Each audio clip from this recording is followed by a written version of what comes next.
Hello everybody, today I'm going to show to you how to resolve problem number 11, the brief problem number 11. As you can see, I had to reproduce the exercise on an Excel page because I resolved mine on Wiley Plus, but then the platform wouldn't let me undo it, so I couldn't show it to you each step that I took, so I had to reproduce it here on the new Excel sheet.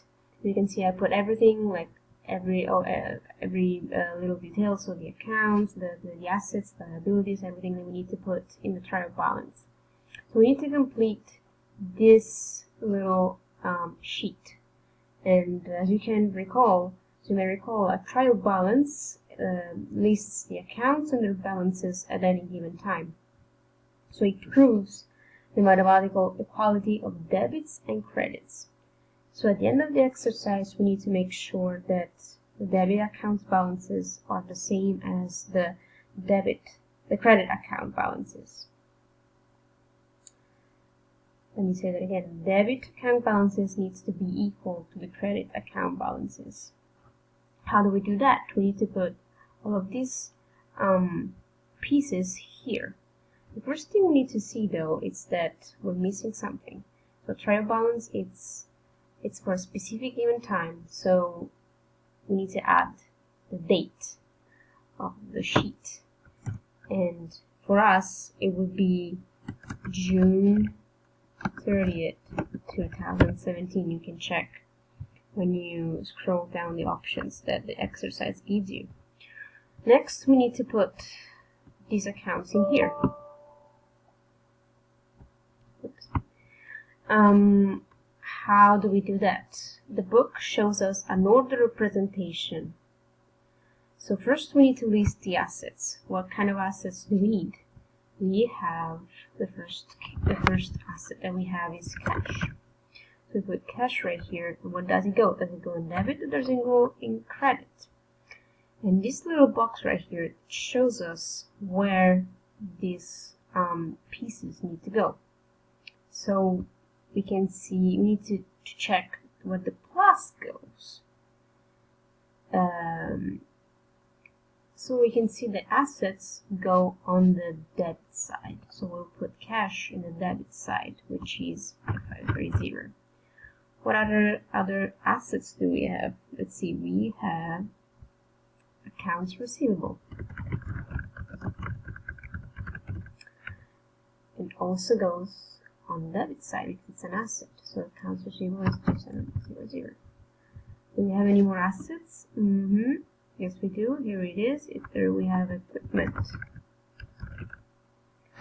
Also goes on the debit side, which is 313,260.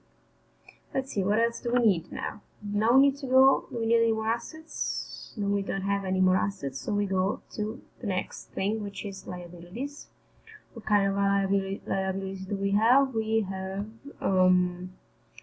accounts payable.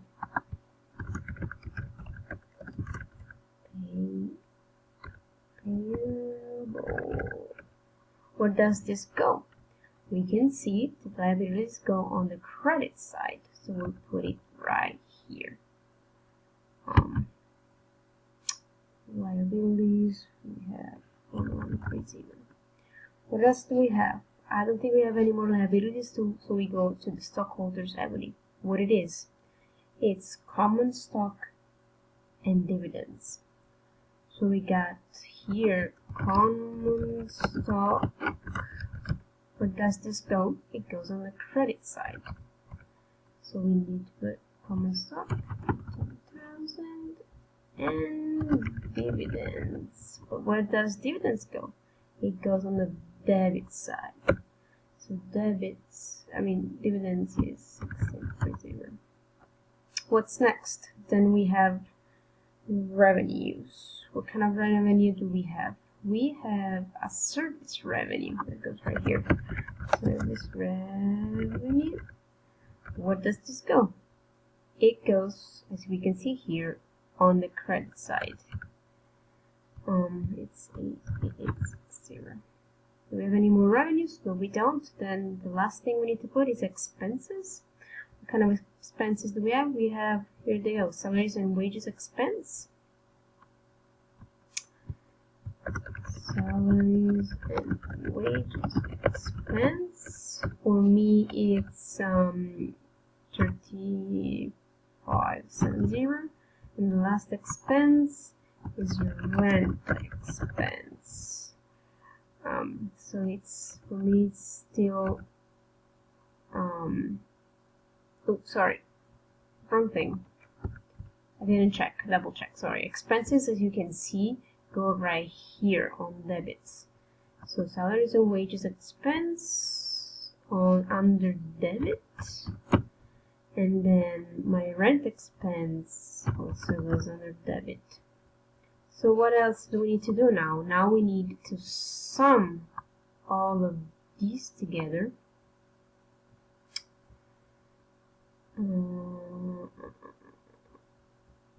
Sum all of these together, and we need to sum all of these together, and if we did it correct, they need to be equal. Let's see. Ta-da! Same. Unfortunately, this went, I did it wrong, but this goes right here.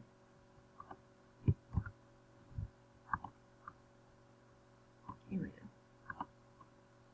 Same numbers. As you can see, debit equals credit. So we got the exercise right.